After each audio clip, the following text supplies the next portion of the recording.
1. New message. Main menu. To listen to your messages, press 1. For first, new message. Received today at 2:52 a.m. Hey, I didn't expect that you hadn't blocked me yet, even though you didn't pick up. I mean, honestly, I already knew that you wouldn't, but I just couldn't stop myself from calling. How have you been? I hope everything's okay. I just wanted to tell you I was recently moving, and I found the necklace that you couldn't find until you moved out. You know, the one we bought when we went to the night market together 2 years ago. It was tucked behind the couch while I was packing it. I cleaned it up, and if you still want it, you can come to my house, or I can send it to you. Of course, it's okay if you don't want it anymore. Winter's almost over again. I don't know why, but I always feel like this winter was a bit more harsh than last year's. I still remember those winters when we were snuggled up in this bed, sharing our warmth. I know you would stare at my face in the dark, but I never figured out what you were thinking back then. Perhaps that's when we started drifting apart. I'm a person who grew up in the mountains, walking in the summer and the sound of cicadas, sweat falling mixed with the dryness of the air. When I first came to this city, where you were years ago, my first thought that this weather was the perfect place for living.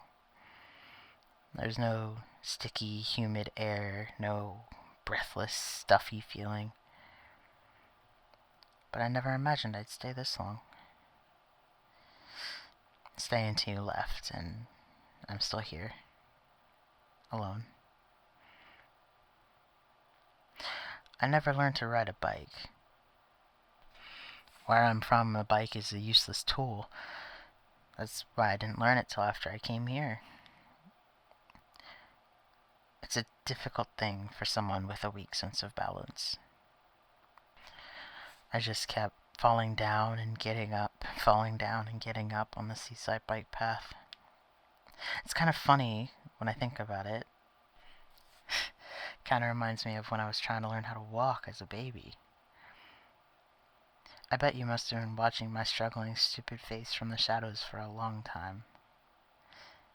You held out your hand in front of me as I fell again, and when I looked up, a ray of sunlight hit your face.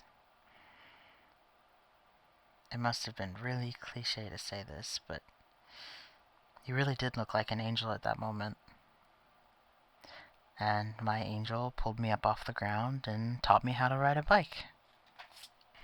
And then everything else just fell into place.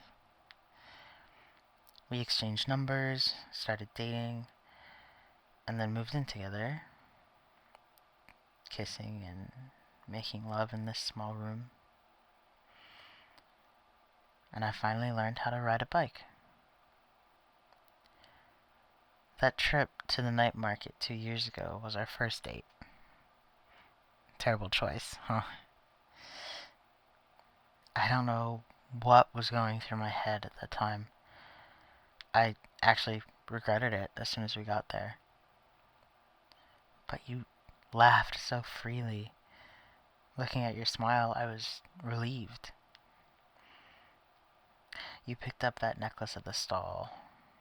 I could tell that you adored it. And you wore it every time we met afterward. That necklace held our happiest moments. So when you told me in frustration that it was missing, I gently comforted you, but deep down in my heart, I felt a chill.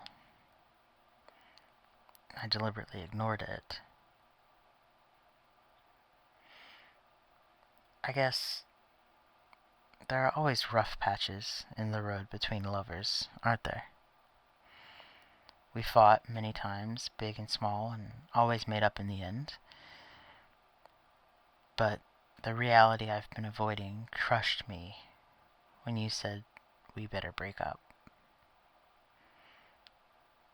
You just looked me in the eye and said it calmly without any hesitation. So I knew that this was the end of us.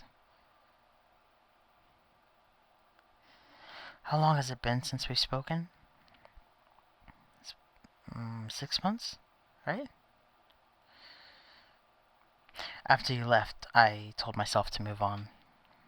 So I threw myself into work, trying to fill my life with all that shit, big and small things. But I still go to that beach and ride my bike sometimes. I don't want to look at that bike gathering dust in the corner.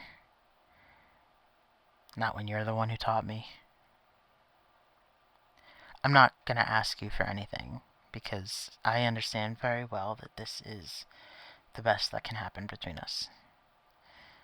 Life's always like that. Our lives are always like that. But I won't lie. It aches. It really aches. But I'll move forward, even if I don't want to. It's okay if you don't want to call me back, by the way. I just needed to say these things out loud.